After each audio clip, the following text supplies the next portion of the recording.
Tout le système Oracle fut un temps. CryptoCars, CryptoPlane, CryptoGuards, Mercenary, Oracler, Farm Finance, Crazy Miner et consorts. Aujourd'hui, le Play to Earn vit actuellement une période sombre. On est en droit de se demander quel est l'avenir du Play to Earn dans un futur plus ou moins proche. Vidéo un peu spéciale aujourd'hui pour vous partager mes pensées et mes émotions sur un secteur qui me passionne mais qui a besoin de structure. Je compte sur vous pour accompagner ma réflexion en partageant vos propres ressentis dans les commentaires.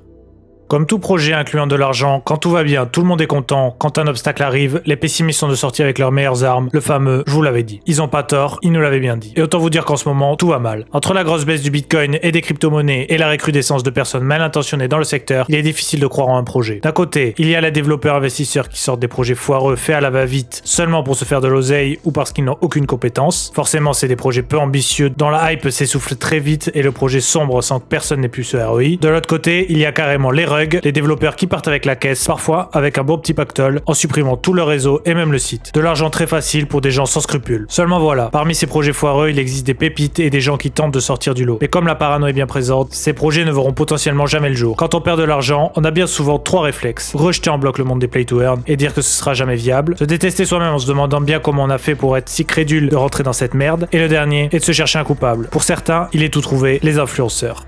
Vous ne pouvez pas le voir, mais dans mon texte, j'ai mis le mot entre guillemets parce qu'évidemment, avec mes 9000 abonnés sur YouTube et mes 100 viewers sur Twitch, je ne suis pas du tout quelqu'un qui se considère comme influent. En tant que créateur de contenu, on se doit d'être d'autant plus vigilant sur les contenus qu'on vous propose, mais croyez-moi, du coup, on devient encore plus parano que vous. Sans vous mentir, je reçois 2-3 nouveaux mails par jour de demandes de partenariat pour des nouveaux projets qui sortent. Ils nous utilisent pour vous convaincre de rentrer dans leur traquenard. Je pourrais négocier de l'argent et des récompenses, mais dans cette ambiance actuelle, il est difficile d'esquiver les balles et de savoir le vrai du faux. Pour l'instant, j'ai eu la chance sur YouTube de vous proposer que des projets qui n'ont pas été des arnaques, même s'ils ont coulé quelques temps après, mais jusqu'à quand je vais réussir dans cette voie? C'est pour cela qu'on répète que ce n'est pas des conseils en investissement et qu'il faut toujours faire vos propres recherches. Notre travail est aussi de sensibiliser les communautés aux déboires de cet impitoyable monde. C'est d'ailleurs en partie pour ça que j'ai fait cette vidéo. Je vais moi-même travailler là-dessus pour essayer de trouver une méthode la plus fiable possible pour esquiver les arnaques. Alors je préfère vous le dire d'entrée, ma technique n'est absolument pas infaillible et il faut vraiment que je la développe, c'est d'ailleurs même pas une technique, je vais seulement ici vous donner quelques pistes. Je vous invite encore une fois à me donner vos propres techniques en commentaire, je pense que je ferai une vidéo plus complète là-dessus une fois que je serai serein. La base des bases, évidemment, n'acceptez jamais de liens donnés par un random. Toujours vérifiez vos liens et surtout réfléchissez à la fiabilité d'un site avant d'accepter n'importe quel smart contract. Si vous avez des doutes, ne prenez pas de risques. Même chose pour votre site phrase, évidemment ne la donnez jamais de la vie. Si quelqu'un vous la demande, c'est qu'il y a un souci. L'analyse des designs, de l'équipe, de leurs réseaux sociaux, de la tokenomics, des partenaires, de l'audit, il y a même des sites spécialisés pour ce genre d'analyse, tout un tas d'éléments qui cumulés peuvent être suspects ou non. Je vous prépare une vidéo plus complète là-dessus si ça vous intéresse. En attendant, faites attention à vos porte-monnaies et ne rentrez pas dans tout et n'importe quoi. Le meilleur moyen d'arrêter la prolifération des scammers, c'est tout simplement d'arrêter de leur donner de l'argent en étant vigilant. On est en plein dans l'œil du shitstorm et ce ne sera pas toujours comme ça. Je reste positif pour l'avenir du Play to Earn.